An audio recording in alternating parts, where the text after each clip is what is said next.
बेटा last class में हम क्वेश्चन नंबर 1 पे रुक गए थे और मैरिज अलाउंस पे रुके थे। इनफैक्ट क्वेश्चन नंबर 2 मैंने आपको होमवर्क दिया था। आई स्ट्रांगली बिलीव कि आप लोग ट्राई कर चुके हैं।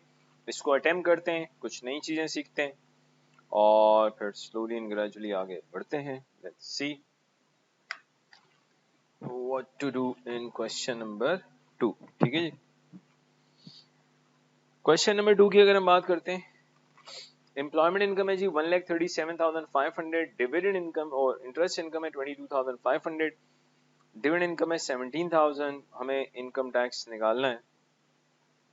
कोई ग्रॉस पीपीसी नहीं है, कुछ भी नहीं है। सो साफ जिस तरह की वैल्यूशन अल्लाह माफ करे, साफ नजर आ रहा है कि इस इंडिविजुअल को पर्सनल अलाउंस 0 मिलेगा क्योंकि इसकी रजिस्टर्ड नेट इनकम ऑब्वियसली 1,25,140 से ज्यादा है। तो क्वेश्चन 2 हमारे पास एम्प्लॉयमेंट इनकम कहाँ लिखें चलें, डेटा यहाँ ले लेते हैं। चलें, non saving income, saving income and dividend. Non saving income है 1,37,500, सेविंग इनकम है 22,500 और डिविडेंड इनकम है 17,000। एक कॉलम ले लेते हैं टोटल का, 1,37,500 प्लस 22,500 प्लस 17,000। तो बेटा ये आ रहा है 1,77,000। पर्सनल अलाउंस ऑब्वियसली 0 होगा, लेकिन आपको अपने एग्जामिनर को बताना पड़ेगा क्यों 0 है। हम उसे बताएंगे जिससे net income is more than 125,140। Since adjusted net income is more than 1,25,140, तो पर्सनल अलाउंस 0 हो गया जी। तो जो है वही सारी क्या है, टैक्सेबल इनकम से। यही हमारे पास क्या आ जाएंगी, टैक्सेबल इनकम।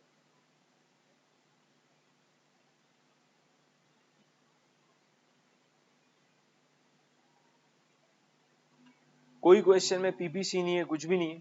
तो let's see, let's calculate income tax liability. Income tax liability, income tax liability की अगर हम बात करते हैं तो सबसे पहले बेसिक रेट जो कि नॉन सेविंग पे लगेगा 37,700 का ले लेंगे 20%। 37,700 का 20% आ रहा है जी 7,540।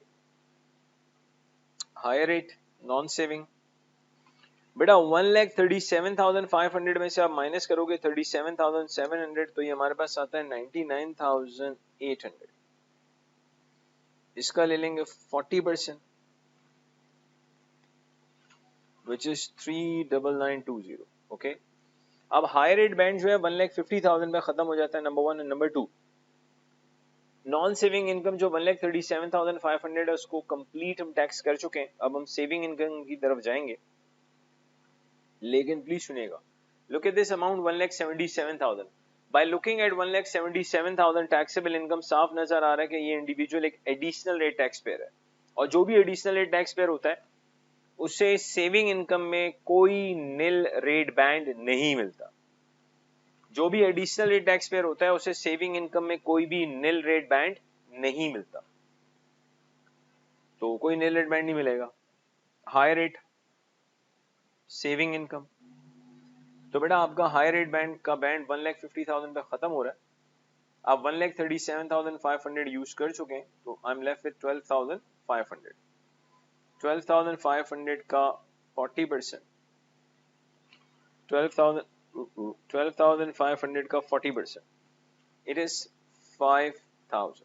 अब आपके पास जो सेविंग इनकम है 22,500 है, उस 22,500 में से 12,500 पे आप टैक्स लगा चुके हैं। अब बेटा एडिशनल रेट की बात होगी, सेविंग इनकम 22,500 में से अगर हम 12,500 माइनस करें तो वी लेफ्ट विद 10,000। इस 10,000 पे लगेगा 45% which is 4,500। Okay, now we need to move towards dividend income. Dividend income के केस में इंडिविजुअल चाहे बेसिक रेट टैक्स पेयर हो, हायर या एडिशनल रेट टैक्स पेयर हो, every individual gets nil rate band of 2,000। तो nil rate band dividend income 2000 into 0% obviously 0।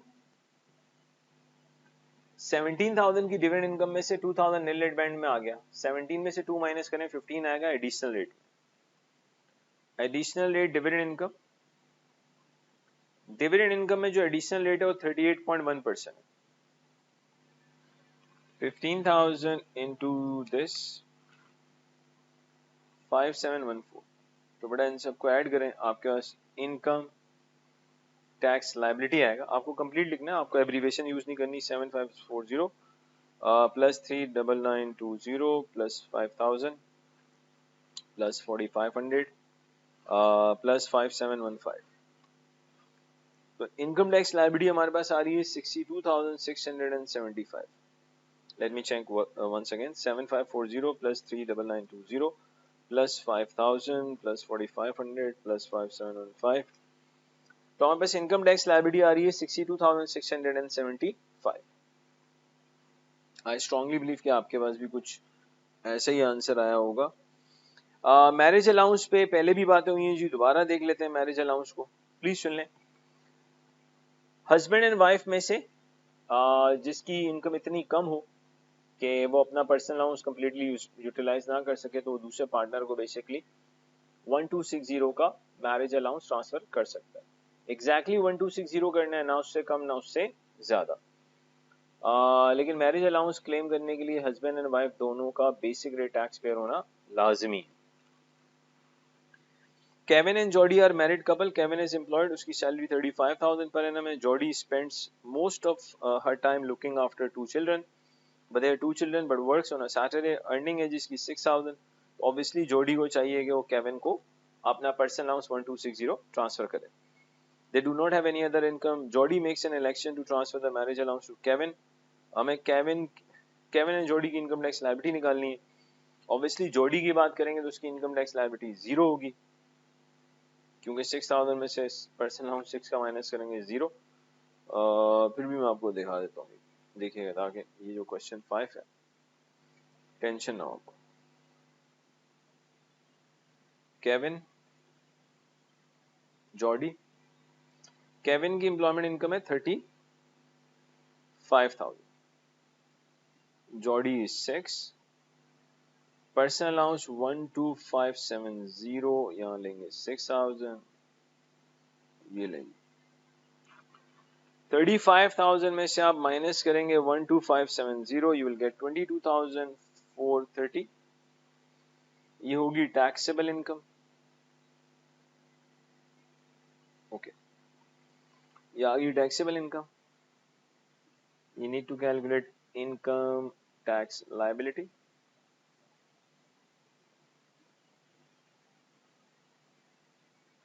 $22,430 का 20% ले लेंगे। बट अगर हम 22,430 का 20% लें तो हमारे पास 4,486 आता है। इट इज 4,486, ठीक है। लेस करेंगे मैरिज अलाउंस रिडक्शन, लेस करेंगे मैरिज अलाउंस रिडक्शन।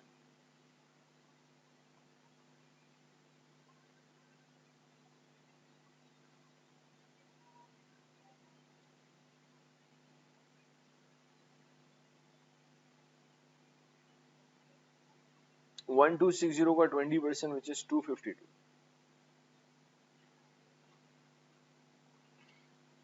4486 माइनस 252। तो बेटा इनकम टैक्स लायबिलिटी आ रही है 4234। इनकम टैक्स लायबिलिटी आ रही है 4234। अच्छा, ये कुछ नए कॉन्सेप्ट्स पहले डिस्कस करते हैं, फिर इस पे आते हैं। एक कॉन्सेप्ट है जी, इसका नाम है income of minor child. Please सुनिएगा, what is this income of minor child. देखें, अगर किसी माइनर के पास इनकम है और वो इनकम अराउंड ग्रॉस 100 पाउंड तक की है, तो फिर हम कहते हैं वो इनकम माइनर की ही है। माइनर मींस जिसकी एज 18 साल से कम है। रिपीट कर रहा हूं, इनकम ऑफ माइनर चाइल्ड क्या है? अगर माइनर के पास 100 पाउंड तक की इनकम है ग्रॉस, तो वो माइनर की है। लेकिन अगर माइनर के पास इनकम 100 से ज्यादा है, तो बेटा हस्बैंड एंड वाइफ में से जिसने उसको गिफ्ट किया वो इनकम फिर माइनर की नहीं उस इंडिविजुअल की मानी जाएगी। रिपीट, अगर माइनर के पास इनकम 100 पाउंड से ज्यादा है तो इंटायर इनकम, पूरी इनकम हस्बैंड एंड वाइफ में से, फादर एंड मदर में से उस इंडिविजुअल की मानी जाएगी जिसने इस बच्चे को गिफ्ट दिया है। ठीक है जी। Income 100 or gross less which is directly transferred by parent to a minor will be treated as child income. Income more than 100 gross which is directly transferred from parent to a minor child will be treated as parents income. This will apply only parents, not to any other relatives. वैसे आपस की बात है, कोई और relative इतनी मेहरबानियां करता भी नहीं। पेरेंट्स ही सर इस तरह की मेहरबानियां कर सकते हैं, उन्हीं के लिए गिफ्ट है कि जी अगर माइनर बच्चे की इनकम 100 पाउंड है तो उसी की, उससे ऊपर जाएगी तो फिर वो इनकम पेरेंट्स की, और पेरेंट्स में से भी लॉजिकली उसी की है जिसने गिफ्ट दिया है। Income on jointly held property सुन लें बेटा। बाज ऐसे एसेट्स होते हैं जो हस्बैंड एंड वाइफ मिलके परचेज कर लेते हैं, या जॉइंटली ओन्ड प्रॉपर्टी होती है। अगर कोई जॉइंटली ओन्ड प्रॉपर्टी है तो बेटा सुनिएगा बहुत ध्यान से, उस प्रॉपर्टी से आने वाली इनकम को हम 50-50% स्प्लिट करेंगे। 50% हस्बैंड को देंगे, 50% वाइफ को देंगे, until unless actual ownership husband and wife मिलके ज्वाइंटली डिक्लेयर्ड करें। अगर हस्बैंड और वाइफ की ऑनरशिप 50-50% नहीं है, डिफरेंट है, तो इनको ज्वाइंट इलेक्शन करना पड़ेगा, दोनों को मिलके एचएमआरसी को बताना पड़ेगा यार एक्चुअल ऑनरशिप 50-50 नहीं कुछ और है। तो जो दोनों अगर ज्वाइंटली एक्चुअल ऑनरशिप को डिक्लेयर करें तो फिर उस प्रॉपर्टी से आने वाली इनकम, उस एसेट से आने वाली इनकम को हम 50-50% स्प्लिट नहीं करेंगे बल्कि एक्चुअल ऑनरशिप के प्रोपोर्शन में डिस्ट्रीब्यूट करेंगे। लेकिन अगर सवाल में कुछ मेंशन ना हो तो हमेशा ज्वाइंटली ओन प्रॉपर्टी से आने वाली इनकम, ज्वाइंटली ओन एसेट से आने वाली इनकम 50-50% स्प्लिट होगी। एक चीज इसमें याद रखिएगा, प्रॉपर्टी के केस में आप एक्चुअल ऑनरशिप बता दें, जैसे ही आप एक्चुअल ऑनरशिप बताओगे तो फिर प्रॉपर्टी आने वाली प्रॉपर्टी इनकम को हम क्या करेंगे 50-50 स्प्लिट कर देंगे। लेकिन अगर हस्बैंड और वाइफ का ज्वाइंट बैंक अकाउंट है, रिपीट, अगर हस्बैंड एंड वाइफ का ज्वाइंट बैंक अकाउंट है तो बेटा याद रखिएगा interest income from joint bank account is always split 50-50। चाहे एक बंदा बोले मेरे पैसे ज्यादा है, दूसरा बंदा बोले मेरे पैसे कम है, इससे कोई फर्क नहीं पड़ता। रिपीट करो, income, interest income from joint bank account is always split 50-50। तो बेटा अगर हस्बैंड एंड वाइफ ने ज्वाइंट बैंक अकाउंट रखा हुआ है तो उससे अगर आने वाली कोई इंटरेस्ट इनकम आ रही है तो वो इंटरेस्ट इनकम हमेशा 50-50% स्प्लिट होगी, इररिस्पेक्टिव इस चीज के कि एक के पैसे ज्यादा हैं या दूसरे के कम। तो other than basically joint bank account, बाकी अगर कोई और एसेट है और उसमें एक्चुअल ऑनरशिप कम डिफरेंट है तो जैसे ही husband and wife basically actual ownership HMRC को डिक्लेयर करेंगे तो उस एसेट से आने वाली इनकम को उनकी एक्चुअल ऑनरशिप में के प्रोपोर्शन में एलोकेट किया जाएगा। लेकिन एग्जाम में सवाल में कुछ मेंशन ना हो तो हमेशा इनकम ज्वाइंटली ओन एसेट से जो आएगी उसको 50-50% हम स्प्लिट करेंगे। ये चंद बातें ध्यान में रखते हुए इसको देखें। बेटा ये आपके पास जो बुक होगी उसमें क्वेश्चन का नंबर शायद थोड़ा सा आगे पीछे हो सकता है, होना नहीं चाहिए लेकिन हो सकता है, उससे आप परेशान मत होइए please. Calculate income tax payable by Kate for the tax year 21-22। हमें 21-22 के लिए केट का इनकम टैक्स पेबल निकालना है। Kate has the following income outgoings and allowances for the year ended 5th April 2021। 5th April 2000 इसको हम कर देते हैं 22। ओके, तो ईयर एंडेड है जी 5th April 2022। She is married to Norman. इनकी सैलरी आ गई 41,850। Benefit assessable as employment income 1875। तो 41850 में आप ऐड करेंगे 1875। अलाउबल एक्सपेंसेस एम्प्लॉयमेंट के 95 हैं, इसको आप लेस कर दोगे तो इनकी एम्प्लॉयमेंट इनकम आ जाएगी 41,850 प्लस 1875 माइनस 95। बड़े हमारे पास आ रहा है 43630। ये आ गई एम्प्लॉयमेंट इनकम। केट की एम्प्लॉयमेंट इनकम आ रही है 43,630। Okay, bank interest receive, interest मिला है 2650 का। बिल्डिंग सोसाइटी इंटरेस्ट रिसीव है 2115। इंटरेस्ट फ्रॉम आईएएस से 500 ये एग्जेम्प्ट है। इंडिविजुअल सेविंग अकाउंट से जो इंटरेस्ट आता है वो एग्जेम्प्ट है, ये याद होना चाहिए आपको। इंडिविजुअल सेविंग अकाउंट से जो इंटरेस्ट आएगा वो एग्जेम्प्ट है। Examiner interest from individual saving account के लिए आपको साफ साफ बेटा लिख कर देगा कि this is the interest from ISA, individual saving account. आपको एक पॉइंट याद रखना है कि यार आईएसए से आने वाला इंटरेस्ट बेसिकली क्या होता है, एग्जेम्प्ट होता है। Norman and Kate have a daughter, Ashley, aged 10 years. Ashley was given £5,000, 3.5% war loan. Ashley को समझे एक लोन नोट दिया गया जिसकी परसेंटेज 3.5% है। अमाउंट उसका लोन नोट का £5,000 है। कब? 6 April 2021, start of the year, as a birthday present by Kate. अब देख लें, £5,000 वाला लोन नोट गिफ्ट किया जा रहा है 10 साल की बच्ची को बर्थडे के ऊपर। हमारे यहाँ अल्लाह मावरे केक काटने पे मसले हो जाते हैं। बच्चा बोल रहा है केक काट दो बर्थडे, बोला तबीयत सेट केक काट दे। सारा इकोनॉमी की लगी पड़ी, इसको केक की पड़ी हुई। खैर हमारे यहाँ डिफरेंट मसले भाई। इंटरेस्ट इज रिसीव ग्रॉस, जो भी इंटरेस्ट आएगा वो ग्रॉस आएगा, यानी कोई टैक्स कट के नहीं आएगा, टोटल ग्रॉस इंटरेस्ट आपको मिल रहा है। 15 November 2021, Norman and Kate jointly bought a property and has been let out as unfurnished accommodation. The assessable property income, tax year 21-22 में जो प्रॉपर्टी इनकम है 4100। No declaration has been made in respect of source of this income. Basically जो 4100 है ना, इसकी कोई declaration नहीं, इसकी एक्चुअल ओनरशिप नहीं बताई। रिपीट, 4100 की नो डिक्लेरेशन ऑफ, यूं कह लें एक्चुअल ओनरशिप। एक्चुअल ओनरशिप को इन्होंने डिक्लेयर नहीं किया। No declaration of actual ownership, इन्होंने एक्चुअल ओनरशिप नहीं बताई। थोड़ी देर पहले बात हुई थी, अगर ज्वाइंटली ओन एसेट है और इसकी एक्चुअल ओनरशिप आप डिक्लेयर कर दें तो फिर उस ज्वाइंटली ओन एसेट से आने वाली इनकम को बेसिकली हम उस एक्चुअल ओनरशिप के रेशो में स्प्लिट करेंगे। लेकिन बेटा अगर कुछ नहीं मेंशन होगा तो ज्वाइंटली ओन एसेट से आने वाली इनकम को 50-50 स्प्लिट करेंगे। तो ये प्रॉपर्टी इनकम 4100 की आ रही है, केट को इसमें से 50% मिलेगा विच इज 2050। तो बेटा केट की एम्प्लॉयमेंट इनकम है 43,630 जो कि नॉन सेविंग इनकम है। प्रॉपर्टी इनकम 4100 का 50% अगर आप लेंगे तो ये 2050 आता है। ये प्रॉपर्टी इनकम भी नॉन सेविंग इनकम है। इसके अलावा केट ने अपनी डॉटर को £5,000 वाला एक लोन नोट दिया है। अगर मैं इसको मल्टीप्लाई कर दूं 3.5% से इंटरेस्ट के रेट से तो ये 175 आता है। एशली ऑफ कोर्स माइनर है क्योंकि उसकी एज 18 साल से कम है, और माइनर की इनकम का रूल ये है कि अगर उसके पास £100 तक की इनकम है तो वो माइनर की है, लेकिन 100 से अगर इनकम ज्यादा होगी तो वो फिर इनकम पेरेंट्स की होगी, और लॉजिकली पेरेंट में से भी उसकी होगी जिसने गिफ्ट किया है। तो एशली को बेसिकली जो गिफ्ट किया था वो केट ने किया था। £5,000 का 3.5% है तो 175 आता है। तो ये जो 175 की इंटरेस्ट इनकम आ रही है ये भी केट से बिलोंग करेगी।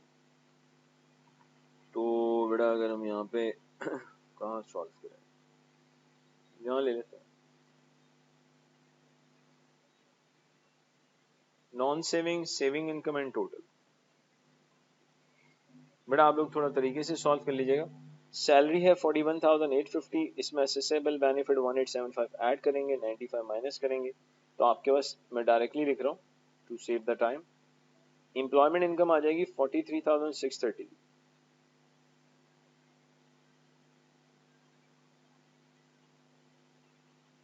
प्रॉपर्टी इनकम लिख रहा हूँ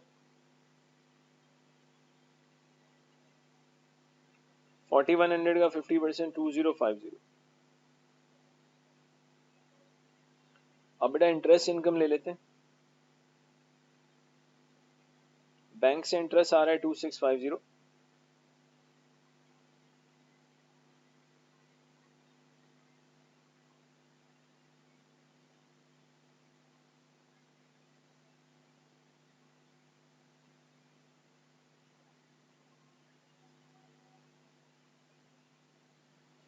इंटरेस्ट फ्रॉम बैंक आ गया 2650.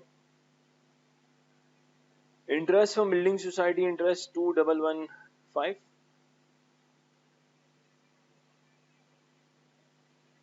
Interest from building society 2115. सो ये मिटा देते हैं, आप ऑलरेडी कॉपी कर चुके होंगे, I strongly believe.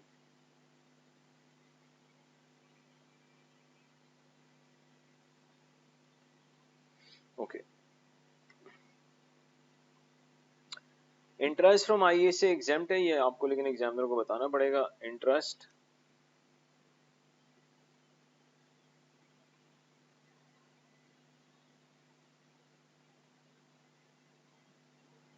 Interest from आईए से एग्जाम्प्ट है जी.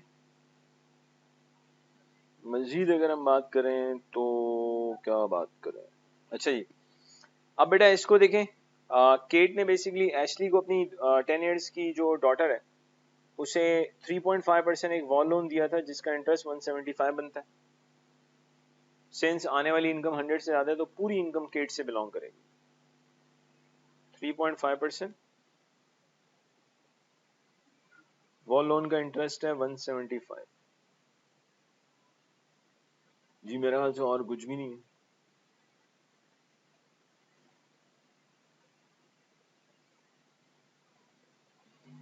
टोटल इनकम कैलकुलेट कर लेते हैं. 43,630 में ऐड करेंगे 2050 तो नॉन सेविंग का टोटल आ रहा है 45,680. Interest income 2650 plus 2115 plus 175.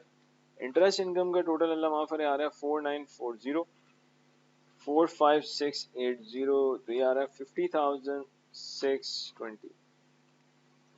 Personal allowance से बेटा 12,570 यहां से माइनस किया.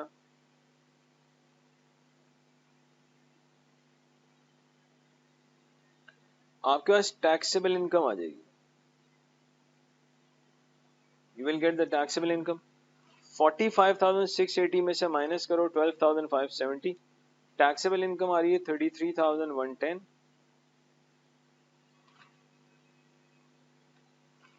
38,050. ऑब्वियसली सबसे पहले नॉन सेविंग को टैक्स किया जाता है.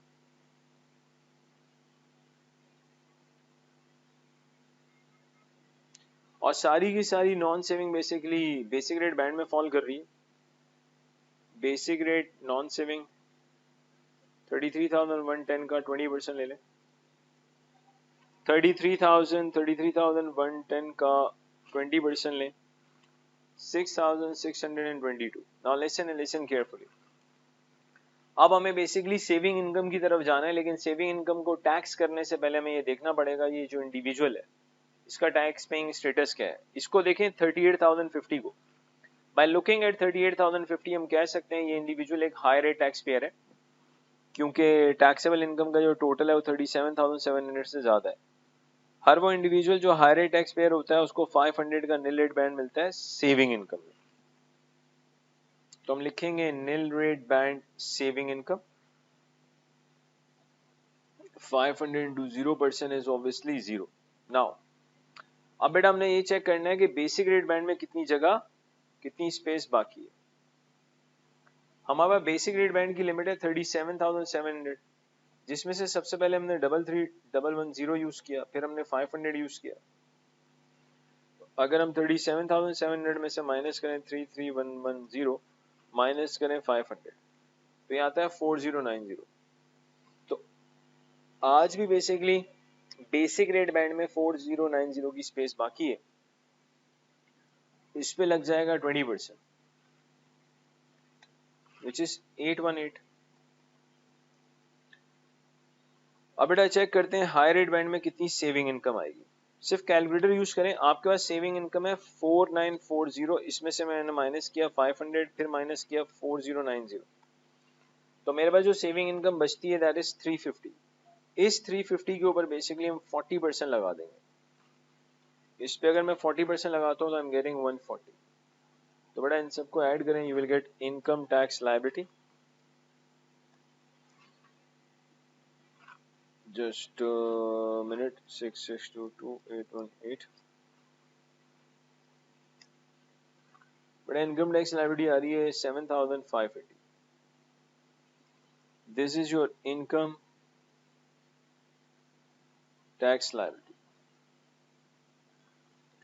तो आपकी जो इनकम टैक्स लायबिलिटी आ रही है वो 7580 आ रही है. तो बेटा आपके पास जो इनकम टैक्स कहाँ चला गया, इनकम टैक्स लायबिलिटी आ रही है that is 7580. That's simply great. Okay, अब बेटा एक और कॉन्सेप्ट आपको बताना है, very important. What is that? Actually जब हम हस्बैंड एंड वाइफ की बात करते हैं, कपल की बात करते हैं, तो यहाँ टैक्स प्लानिंग भी की जा सकती है. अब ध्यान से मेरी बातें सुनिएगा, काम आएगा. हल्की सी टैक्स प्लानिंग बतानी है. देखिए हस्बैंड एंड वाइफ के अंदर टैक्स प्लानिंग कैसे की जा सकती है. मिसाल के तौर पे लेट्स से हस्बैंड के पास अज्यूमिंग डिविडेंड इनकम है, वाइफ के पास कोई शेयर ही नहीं है, कोई डिविडेंड इनकम ही नहीं है, और हस्बैंड को जो डिविडेंड इनकम मिल रही है अज्यूमिंग वो 2000 से ज्यादा मिल रही है. अगर बेटा हस्बैंड के पास 2000 से ज्यादा की डिविडेंड इनकम है और वाइफ के पास कोई डिविडेंड इनकम ही नहीं है, तो हस्बैंड को चाहिए, लेट्स से हस्बैंड के पास 4000 की डिविडेंड इनकम है, वही हस्बैंड को चाहिए 2000 तक की डिविडेंड इनकम वाइफ को ट्रांसफर कर दे. फायदा क्या होगा, हस्बैंड को भी 2000 का निल रेट बैंड मिल जाएगा, वाइफ को भी 2000 का निल रेट बैंड मिल जाएगा, और 4000 की डिविडेंड इनकम पे हस्बैंड एंड वाइफ को कोई टैक्स देने की जरूरत ही नहीं है. इसी तरह से इंटरेस्ट इनकम की अगर हम बात करें, मिसाल के तौर पे husband additional rate tax payer है. अगर husband additional rate tax payer है, ठीक है, और उसके बाद सेविंग इनकम है, तो यार हस्बैंड के एडिशनल रेट टैक्स पेयर होने की वजह से उसको तो सेविंग इनकम के ऊपर कोई भी निल रेट बैंड मिलेगा ही नहीं. उसके पास अगर इंटरेस्ट इनकम है तो हम उसको मशवरा देंगे अब वाइफ को क्या करें, सेविंग इनकम ट्रांसफर कर दें.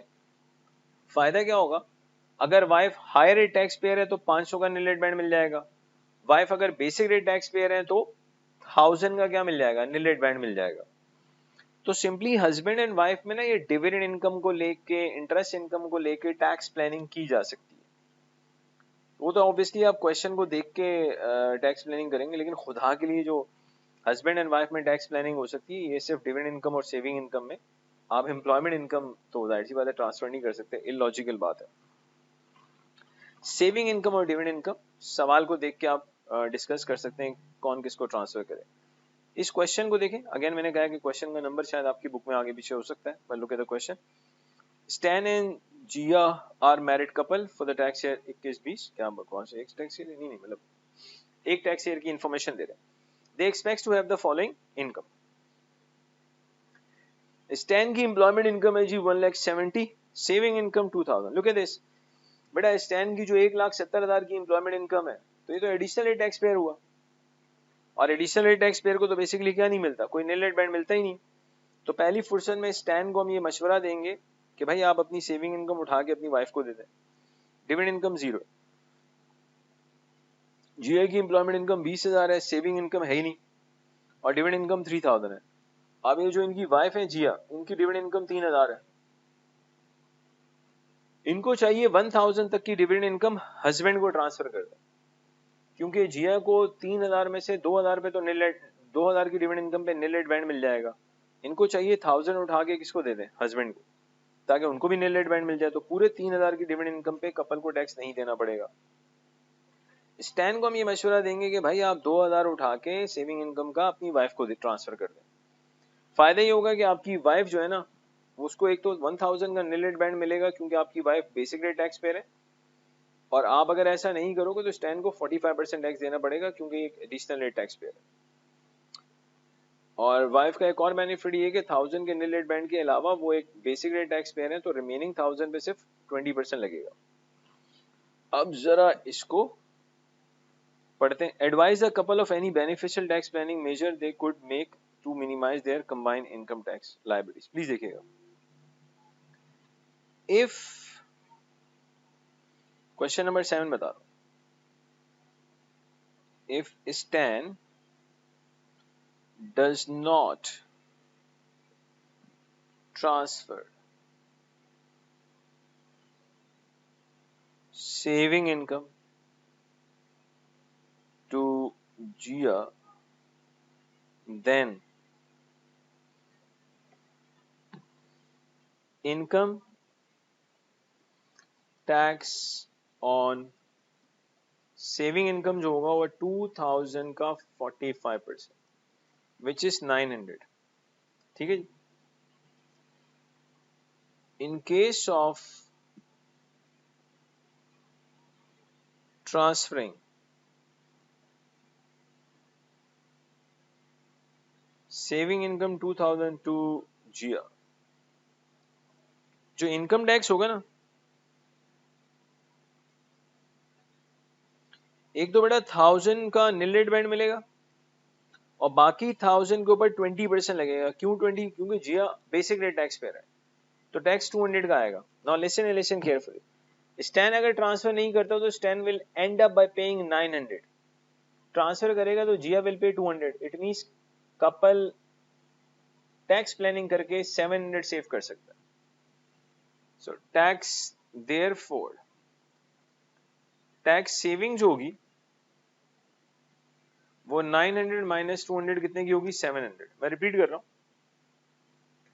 भाई, स्टैन ना दे सेविंग इनकम वाइफ को, जिया को. अब ये नहीं करता रहेगा जिया हस्बैंड है. अबे तो मुझे क्या पता कौन हस्बैंड है, बात ही कर रहा हूं मैं. तो टेंशन क्या है तुझे? जो भी हस्बैंड है भाई, जो भी वाइफ है, नाम ले लेता हूं स्टैन एंड जिया. अब ठीक है, तो भाई अगर स्टैन ट्रांसफर ना करे 2000 की सेविंग इनकम जिया को, तो दे 900 का टैक्स. ट्रांसफर कर दे तो सिर्फ 200 देना पड़ेगा जिया को. तो कपल मिलके कितना सेव करेगा? 700 पाउंड. कम होता है क्या? पीकेआर में कन्वर्ट करें, अल्लाह माफ करे, 150 के करीब बनता है. ठीक है, और क्या चाहिए भाई इनको? नहीं सर, और अबे बहुत सेविंग होगी भाई. आगे चलो.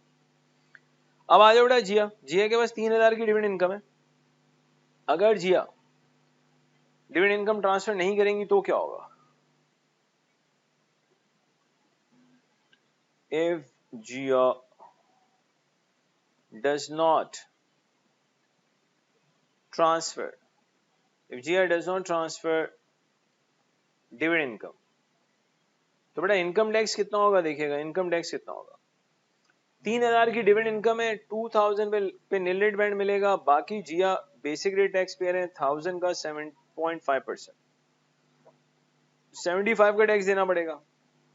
अगर जिया सिर्फ 1000 का डिविडेंड ट्रांसफर कर दें स्टैन को, तो स्टैन को नील रेट बैंड मिल जाएगा, क्योंकि स्टैन के पास कोई डिविडेंड इनकम नहीं है. If Jia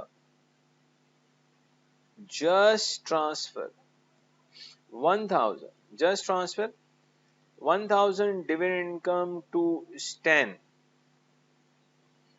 then income tax जो होगा डिविडेंड इनकम पे 1000 to 0% 0. तो अगर जिया 3000 की डिविडेंड इनकम में से 2000 अपने पास रखे और 1000 हस्बैंड को दे दें, तो लॉजिकली जो टैक्स सेव होगा 75 का सेव होगा. क्यों 75 का सेव होगा? क्योंकि स्टैन तो कोई टैक्स ही नहीं देगा, नील रेट बैंड मिल जाएगा उसे. तो उन्हें बता देंगे भाई टैक्स सेविंग हो जाएगी कितने की? 75 की. तो मैं अपनी बात रिपीट कर रहा हूं. अगर जिया सिर्फ 1000 का डिविडेंड का अमाउंट उठा के स्टैन को ट्रांसफर कर दें, तो स्टैन के पास नील रेट बैंड मौजूद है डिविडेंड का, क्योंकि स्टैन के पास कोई ऑलरेडी डिविडेंड इनकम है ही नहीं. तो 3000 पे टैक्स कैसे लगेगा? 2000 पे जिया को नील रेट बैंड मिल गया, 1000 पे स्टैन को नील रेट बैंड मिल गया, कोई टैक्स देने की जरूरत ही नहीं है पूरे डिविडेंड इनकम पे. और अगर जिया ऐसा ना करे, वो कहे नहीं जी पूरा 3000 में अपने पास रखूंगी, तो रख लो अपने पास, फिर आपको 75 पाउंड का टैक्स देना पड़ेगा.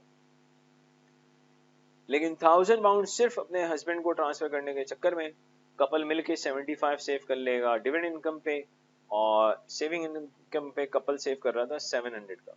टोटल इस टैक्स प्लानिंग से हस्बैंड एंड वाइफ को 775 पाउंड का फायदा होगा. तो ये जो 775 है, इसको अगर मैं चले 250 के रेट से मल्टीप्लाई करूं, तो सर ये कहानी नियर टू 2 लाख बनती है. अल्लाह माफ करे, बहुत लंबी सेविंग है सर. लेकिन खुदा के लिए जो ट्रांसफर वाली बात है, मैंने पहले भी कहा है, ये सिर्फ सेविंग इनकम और डिविडेंड इनकम पे अप्लाई होंगी, एम्प्लॉयमेंट इनकम पे ऐसी कोई बात अप्लाई नहीं हो सकती. तो आपको थोड़ा सा आइडिया होना चाहिए अब किसका? हस्बैंड एंड वाइफ को लेके basically saving income, dividend income में किस तरह की टैक्स प्लानिंग की जा सकती है। इस क्वेश्चन को अगर मैं कह रहा हूँ आपकी बुक में क्वेश्चन नंबर 7 की जगह कुछ और नंबर हो सकता है, उससे परेशान ना हो, लेकिन आपको मेरे लिहाज से ये टैक्स प्लानिंग समझ में आनी चाहिए। सर नेक्स्ट क्लास में हम इक्का दुक्का बातें थोड़ी सी रिवाइज करेंगे एंड देन इंशाल्लाह we will start property income. पहला एक प्रॉपर टॉपिक हमारा स्टार्ट हो जाएगा प्रॉपर्टी इनकम का। अब तक तो बेसिकली हम एक ही चीज सीख रहे थे कि इनकम टैक्स लायबिलिटी कैसे कैलकुलेट करते हैं, जिसका मेरे लिहाज से आपको बड़ा अच्छा आइडिया हो जाना चाहिए। नेक्स्ट क्लास में लेने चाहते हो इंशाल्लाह we will start property income. So thank you very much watching this video. अस्सलाम वालेकुम। जल्दी मैंने अस्सलाम वालेकुम अल्लाह हाफिज बोल दिया था। इस लेक्चर में एक चीज रहती है, बस एक लास्ट कॉन्सेप्ट, 5-6 मिनट और लगेंगे, ज्यादा नहीं, सॉरी के साथ। बेसिकली पर्सनल अलाउंस के ऊपर बात करनी है थोड़ी सी। देखिए पर्सनल अलाउंस की जो नॉर्मल एलोकेशन की सीक्वेंस है, हम नॉन सेविंग लिखते हैं, सेविंग इनकम लिखते हैं, डिविडेंड इनकम लिखते हैं, then we have total. Personal allowance को नॉर्मली जो एलोकेट किया जाता है that is 1, 2, 3 obviously personal allowance. तो नॉर्मल जो एलोकेशन है पर्सनल अलाउंस की सीक्वेंस की, सबसे पहले पर्सनल अलाउंस को नॉन सेविंग में से माइनस करेंगे, फिर भी पर्सनल अलाउंस बच जाता है तो I will go for saving income, and the third one is then I will go for dividend income. मतलब लेट्स से एक ऐसा सवाल जिसमें नॉन सेविंग इनकम बहुत कम है, आपने पर्सनल अलाउंस माइनस किया, नॉन सेविंग खत्म और पर्सनल अलाउंस अभी भी बाकी है, then you go for saving, और फिर भी बाकी है, then you go for dividend income. ये एक नॉर्मल एलोकेशन है पर्सनल अलाउंस की। अब बड़ा ध्यान से सुनिएगा, HMRC ये कहता है कि एक इंडिविजुअल अगर चाहे तो आप पर्सनल अलाउंस की जो एलोकेशन है उसकी सीक्वेंस को क्या कर सकते हैं, चेंज कर सकते हैं। पहली चीज, अगर मैं पर्सनल अलाउंस की सीक्वेंस को चेंज करूंगा, non saving will remain same. दूसरी चीज सुनिएगा, अकॉर्डिंग टू HMRC आप पर्सनल अलाउंस की एलोकेशन को चेंज कर सकते हैं प्रोवाइडेड दैट कि पर्सनल अलाउंस की एलोकेशन के चेंज करने से आपका इनकम टैक्स सेव हो। रिपीट, HMRC ये कहता है आप पर्सनल अलाउंस की एलोकेशन को चेंज कर सकते हैं, लेकिन आप पर्सनल अलाउंस की एलोकेशन को सिर्फ उस वक्त चेंज करेंगे जब पर्सनल अलाउंस की एलोकेशन के चेंज होने से क्या हो, आपका इनकम टैक्स सेव हो। कुछ ऐसी सिचुएशंस होती हैं जिसमें पर्सनल अलाउंस की एलोकेशन को चेंज करने से आपका टैक्स सेव होता है। वो सिचुएशन क्या होती है अभी हम देखेंगे इंशाल्लाह। पहले इस चीज को सीख लेते हैं कि पर्सनल अलाउंस की एलोकेशन चेंज होती है तो होता क्या है। बेटा पहला नंबर तो सेम रहेगा, लेकिन सेकंड नंबर पर डिविडेंड इनकम होगा, तीसरा number saving income. Repeat, personal allowance की एलोकेशन को समटाइम चेंज करने से हमें बेनिफिट होता है, तो देन वी डू चेंज। कब चेंज करते हैं मैं उस पर भी थोड़ी देर में आऊंगा, लेकिन मैं फिर रिपीट कर रहा हूँ, according to HMRC personal allowance की एलोकेशन को आप चेंज कर सकते हैं सिर्फ उस वक्त जब पर्सनल अलाउंस की एलोकेशन के चेंज करने से आपका इनकम टैक्स सेव। अब बेटा जरा सीख लेते हैं कि वो कौन सी सिचुएशन है जिसमें पर्सनल अलाउंस की सीक्वेंस को चेंज करने से फायदा होगा। देखिएगा, look at this question number 3। Bernard has the following income for the tax year 21-22. Pension income एक नॉन सेविंग इनकम है, पेंशन इनकम एक नॉन सेविंग इनकम है, then we have saving income, then we have dividend income. अच्छा जी, वो कह रहा है allocate the personal allowance to different source of in the most beneficial manner. देखते हैं, pension income which is non saving income, it is 7500, then I have 5000, then I have 12। Just a minute, लिख लेते हैं ना। I have 7500, then 5, then 12. Okay, देखिए question number 2। बेटा non saving, इसको क्या why it is getting upset, non saving, saving income, dividend income and total. बेटा pension income is non saving income 7500, saving income 5000, dividend income 12000, total आ रहा है 24500। Personal allowance जो कि 12570 है, सबसे पहले नॉन सेविंग में से माइनस किया। अब सुनिएगा, नॉन सेविंग में टैक्सेबल इनकम देख सकते हैं कि जीरो आ रही है, नॉन सेविंग में टैक्सेबल इनकम जीरो आ रही है, गुड। अब इसके बाद बहुत ध्यान से सुनिएगा, नॉन सेविंग के टोटल में से पर्सनल अलाउंस माइनस करने के बाद नॉन सेविंग में टैक्सेबल इनकम जीरो आ रही है, but still personal allowance is left. Okay, अब सवाल ये पैदा होता है कि रिमेनिंग पर्सनल अलाउंस को सेविंग इनकम में से माइनस करें या डिविडेंड इनकम में से। जवाब सुन लें। अगर आप इस सेविंग इनकम का अमाउंट देखें जो कि 5,000 है, ये सारे का सारा 5,000 का सेविंग इनकम का amount logically starting rate band में फॉल करता है, और स्टार्टिंग रेट बैंड सारे का सारा अनयूज है। उसकी वजह ये कि नॉन सेविंग टैक्सेबल इनकम है ही जीरो। तो क्या मैं कह सकता हूँ सेविंग इनकम का 5,000 जो कि सारे का सारा स्टार्टिंग रेट बैंड में फॉल कर रहा है, जहां के टैक्स रेट है ही 0%। एक ऐसी सिचुएशन जिसमें सेविंग इनकम का सारा अमाउंट स्टार्टिंग रेट बैंड में फॉल करे, ऐसी सिचुएशन में हम रिमेनिंग पर्सनल अलाउंस को सेविंग इनकम में से नहीं बल्कि डिविडेंड इनकम में से माइनस करते हैं। तो बेटा 12,570 में से आप 7,500 माइनस करें, यू विल गेट 5070। क्योंकि अगर आप रिमेनिंग पर्सनल अलाउंस को सेविंग इनकम में से माइनस करेंगे तो logically you are not going to save any tax. आप इसलिए टैक्स सेव नहीं करेंगे क्योंकि स्टार्टिंग रेट बैंड पूरा 5,000 का सेविंग इनकम में मौजूद है, और जिसमें टैक्स रेट वैसे ही 0% होता है। तो एक ऐसी सिचुएशन जिसमें सेविंग इनकम का सारा अमाउंट स्टार्टिंग रेट बैंड में फॉल कर रहा हो, आप प्लीज रिमेनिंग पर्सनल अलाउंस को भी डिविडेंड इनकम में से माइनस करेंगे, इसी से आपको फायदा होगा। तो सेविंग इनकम बची 5,000 की, dividend income 12,000 minus 5070, it is 6930, 11930। अब देखिएगा इनकम टैक्स जब हम कैलकुलेट करेंगे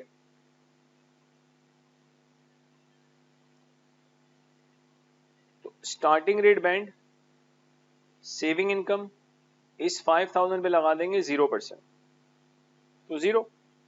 और डिविडेंड में तो आपको पता है नील रेट बैंड 2,000 का मिलता है, nil rate band dividend income 2,000, 0। आपके पास डिविडेंड इनकम है 6,930 जिसमें से 2,000 नील रेट बैंड में आ चुका है, तो बाकी ऑफ कोर्स बेसिक रेट में आएगा। अगर हम 6,930 में से माइनस कर दें 2,000 तो वी आर गेटिंग 4,930, इसमें लगेगा 7.5%, ये आ रहा है 369.75, और हम इसको 370 कर लेते हैं। चले, तो बेटा आपकी इनकम टैक्स लायबिलिटी आ रही है 370। अब मिसाल के तौर पे एक स्टूडेंट ये कहता है कि नहीं यार, अगर मैं नॉर्मल वे में ही पर्सनल अलाउंस को माइनस करता तो क्या फर्क पड़ता। अब ये मैं आपको समझाने के लिए ऐसा कर रहा हूं, खुदा के लिए आपने ऐसा नहीं करना। ये सिर्फ एक गहरी सोच वाले बच्चे के चक्कर में बता रहा हूँ जो ये सोचता है कि अगर हम नॉर्मल वे में पर्सनल अलाउंस माइनस करते तो क्या फर्क पड़ता। तो बात कर लेते हैं भाई क्या फर्क पड़ता। देखिए पर्सनल अलाउंस ये बच्चा यहाँ से माइनस करेगा, फिर यहाँ से माइनस करेगा, और फिर जो बच जाएगा उसको यहाँ से माइनस करेगा। तो 12,570 में 70 बच गया भाई।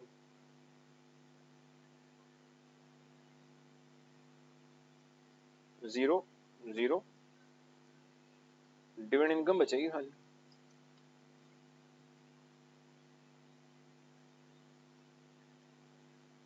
ओके, अब बेटा जरा इनकम टैक्स निकाल लेते हैं। नील रेट बैंड मिलेगा डिविडेंड इनकम का 2,000, इसका 0% ऑब्वियसली 0। बाकी बेसिक रेट बैंड में आएगा, बेसिक रेट डिविडेंड इनकम 11,930 में से 2,000 माइनस कर दें तो यू विल गेट 9,930, इस पे आप लगा देंगे 7.5%, so you will be getting 744.75, round of करके 745। तो बेटा आपकी इनकम टैक्स लायबिलिटी आएगी 745 ITL इनकम टैक्स लायबिलिटी। ये देखें 745 और यहाँ कितनी आ रही है 370। Look at the difference. अगर हम पर्सनल अलाउंस की एलोकेशन को चेंज नहीं करते, नॉर्मल वे में चलेंगे तो we end up by paying income tax liability of 745। अगर हम पर्सनल अलाउंस की सीक्वेंस को चेंज करते हैं तो we end up by paying 370। तो इसीलिए HMRC ये कहता है अगर पर्सनल अलाउंस की सीक्वेंस के चेंज करने से आपको फायदा होता है तो do change the sequence of allocating personal allowance. तो बेटा जब भी इस तरह का सवाल आएगा तो आपने पर्सनल अलाउंस की सीक्वेंस को चेंज करना है। क्वेश्चन नंबर 4 देखें। एम्प्लॉयमेंट इनकम एक नॉन सेविंग इनकम है, सेविंग इनकम सेविंग है, डिविडेंड इनकम डिविडेंड है। अब बेटा यहां भी अगर आप देखें एम्प्लॉयमेंट इनकम में से पर्सनल अलाउंस माइनस करने के बाद स्टिल पर्सनल अलाउंस बच जाएगा, और ये जो सेविंग इनकम है 4200, बेसिकली 4200 की सारी जो सेविंग इनकम है वो फॉल कर रही है स्टार्टिंग रेट बैंड में, तो लॉजिकली यहाँ भी आपको पर्सनल अलाउंस की सीक्वेंस को चेंज करना चाहिए। तो मैं चाहूंगा कि क्वेश्चन नंबर 4 को सीरियसली आप वीडियो को पॉज करें, सॉल्व करें और फिर वीडियो को आप अनपॉज करें,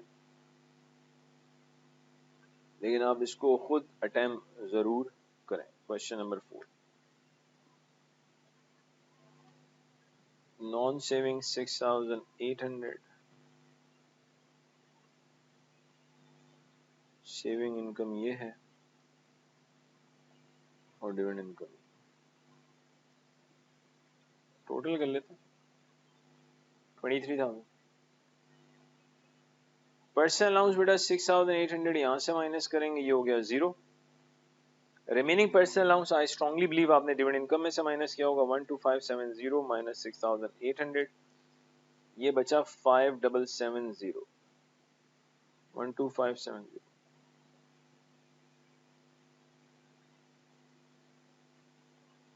तो आपके पास आ गई टैक्सेबल इनकम 12,000 माइनस 5770,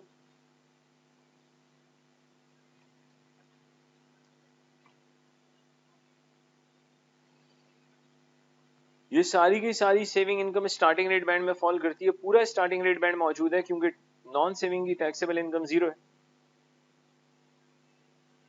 तो अगर हम इनकम टैक्स कैलकुलेट करें